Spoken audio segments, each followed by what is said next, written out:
क्या बाबर आजम और शाहीन शाह अफरीदी में बातचीत बंद हो गई है? क्या मैदान पर सिर्फ दोनों दिखावे के लिए दोस्ती यारी या भाईचारा दिखाते हैं? क्या कैप्टेंसी के विवाद में पाकिस्तान टीम के अंदर वाकई में बड़े पैमाने पर दो फाड़ हो गए हैं?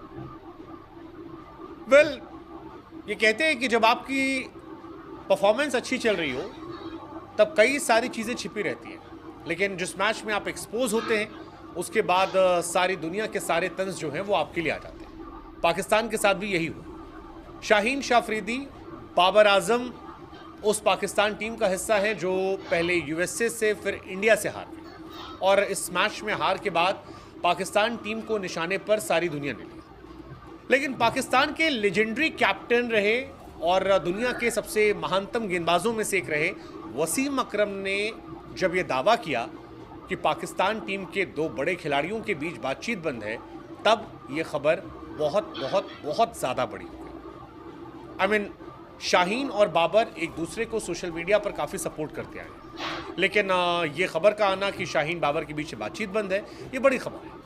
हालांकि इस खबर के पीछे जो बुनियादी बातें हैं वो पूरी तरह गलत नहीं है।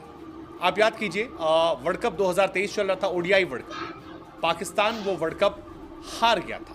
अफगानिस्तान से हार हुई थी, इंडिया से हार हुई थी, और पाकिस्तान उस वर्ल्ड कप में बाहर हुआ था, जिसके बाद दुनिया भर की लानत मलानत के साथ बाबर आजम को कप्तानी से हटा दिया गया था। शाहीन शाह अफरीदी जो है उसके बाद कप्तान बनाए गए थे, लेकिन फिर एक सीरीज़ होती है न्यूजीलैंड के सामने और शाहीन उस सीरीज़ को 4-1 से हार जाते हैं। शाहीन शाह अफरीदी की कप्तान के तौर पर वो पहली और आखिरी T20 सीरीज़ थी। उस टाइम बड़ी खबरें चल रही थी कि शाहीन शाह अफरीदी को वनडे और T20 के कैप्टन बनाया जाएगा। टेस्ट में शान मसूद की कप्तानी रहेगी। शान मसूद टेस्ट के कप्तान रह गए, लेकिन वनडे और T20 में कैप्टेंसी जो है वो शाहीन शाह अफरीदी से बाद में छीन ली गई, एक सीरीज़ में हार के। हालांकि इसके पीछे वजह शाहीन शाह अफरीदी की PSL की परफॉर्मेंस भी थी। PSL में शाहीन शाह अफरीदी की टीम जो थी वो लगातार कई मैचेस हारी और लास्ट पे ख़त्म किया था, जिसके बाद शाहीन शाह अफरीदी को कैप्टन से हटाया गया, बाबर आजम को लाया गया। बाबर आए, हालांकि न्यूजीलैंड की बी टीम के सामने भी वो 2-2 से ही सीरीज़ रही। आयरलैंड के सामने एक मैच भी हारे, फिर इंग्लैंड गए, इंग्लैंड से हारे। उससे पहले आयरलैंड ने भी उन्हें एक मैच में हराया था, और अब T20 वर्ल्ड कप में लानत मलानत जो है वो सारी चल रही है, क्योंकि यूएसए ने पहले मैच में पीट दिया, इंडिया ने हरा दिया।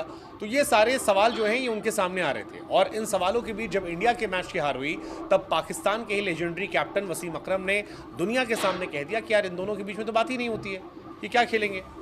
हालांकि ख़ुद वसीम साहब पर भी एक ज़माने में आरोप लगते थे कि उनके और वक़ार के बीच में भी रिश्ते ऐसे हैं, लेकिन ये वाला मामला जो है ये बड़ा ज़बरदस्त रहा। और वसीम अकरम का ये कहना कि शाहीन और बाबर एक दूसरे से बात नहीं करते हैं, इनके बीच में बातें ख़त्म हैं, ये बहुत बहुत बहुत बड़ी बात होगी।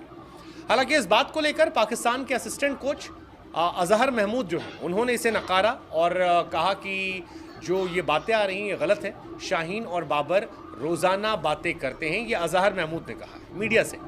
उन्होंने कहा कि वसीम अकरम ने क्यों कहा ये मुझे नहीं पता, लेकिन शाहीन और बाबर बातचीत कर रहे हैं, और किसी खिलाड़ी की वजह से नहीं हारे, अब मैच हम टीम की वजह से हारे। अब अजहर महमूद जो हैं वो पाकिस्तान के उस मैनेजमेंट का हिस्सा हैं जिस मैनेजमेंट को बचाने की वकालत वसीम अकरम ने की थी। वसीम अकरम ने कहा था कि हर बार मैनेजमेंट बदलता है, मेरा मानना है कि मैनेजमेंट रखो, टीम चेंज करो। लेकिन जो ये बड़ी बात उन्होंने कही कि दो खिलाड़ी आपस में संवाद नहीं करते हैं, बात नहीं करते हैं, और ये दोनों सीनियर खिलाड़ी हैं, तो वो शाहीन और बाबर का नाम था, क्योंकि शाहीन शाह अफरीदी को लेकर इस वर्ल्ड कप से पहले खबरें आई थी कि उन्हें वाइस कैप्टन बनाने की बात चल रही थी, और शाहीन ने क्लियरली कहा था कि I don't want to be vice captain. आपने मुझे कप्तानी से हटाया, किस वजह से हटाया, आपने उसको लेकर मुझसे बातचीत नहीं की, कोई क्लैरिटी नहीं दी, आपने संवाद नहीं रखा, आपने मुझे इन्फॉर्म नहीं किया, आपने सिर्फ बाबर से मुलाकात की, उसे बना दिया, मैं नहीं रखा। और उस कैप्टेंसी से हटने के बाद शाहीन की परफॉर्मेंस जो है वो भी अलग लेवल पे चली गई है। बहुत ज़बरदस्त गेंदबाजी उन्होंने की है थ्रू आउट। शाहीन एक अच्छे गेंदबाज हैं, शाहीन की पोजीशन को लेकर किसी के मन में कोई सवाल नहीं है। सारी लानत मलानत जो है वो बाबर या उनके आसपास के लोगों पर जा रही है।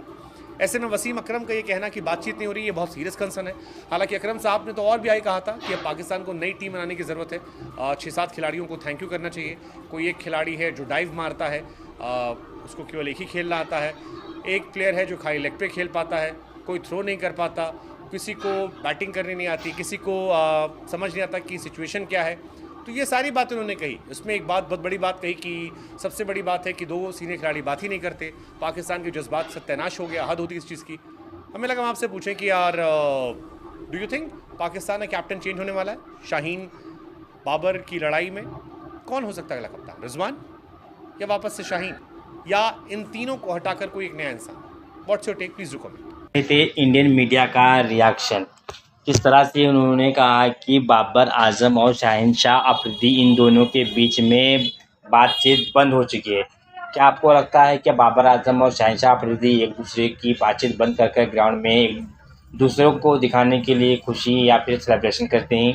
क्या सच में बाबर आजम और शहनशाह अफरीदी में दोनों में इतने मनमुटाव हो चुके हैं कि एक दूसरे को बात भी करना वो पसंद नहीं करते? क्योंकि जब से पाकिस्तान की टीम ने बाबर आजम को कैप्टनशिप से निकाल कर शहनशाह अफरीदी को कैप्टनशिप दी, उसके बाद शहनशाह अफरीदी की कैप्टनशिप करके फिर से बाबर आजम को कैप्टनशिप दी। यहाँ से एक कंट्रोवर्सी का दौर चालू हुआ और किसी भी प्लेयर को इतनी जल्दी कैप्टनशिप देनी ज़रूर नहीं थी, और जब दिया तो इतनी जल्दी वापस लेना भी नहीं चाहिए था। लेकिन पाकिस्तान का कुछ नहीं कह सकते। पाकिस्तान की जो मैनेजमेंट है, पाकिस्तान की जो क्रिकेट बोर्ड है, उनका सोचना और जो सियासत वहाँ चलती है उसके बारे में कुछ कहा नहीं जा सकता।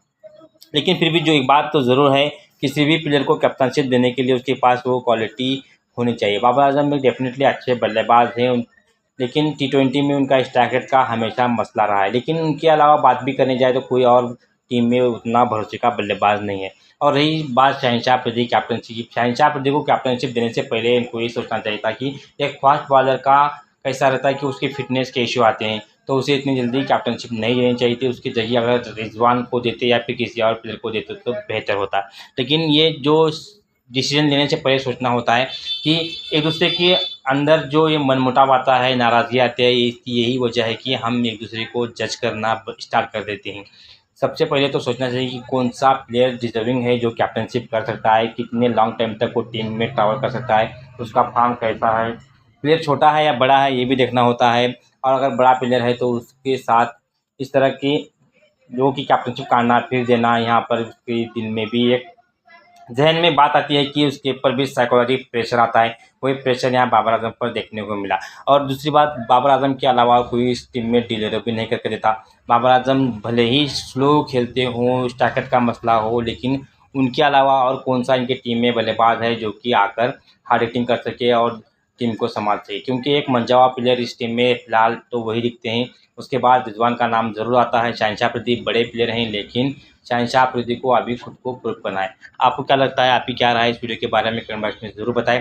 साथ साथ इस वीडियो को देख रहे हैं तो लाइक शेयर सब्सक्राइब करके जरूर जाएं। मिलते हैं नेक्स्ट वीडियो में, तब तक अपना ख्याल रखिए। Goodbye friends.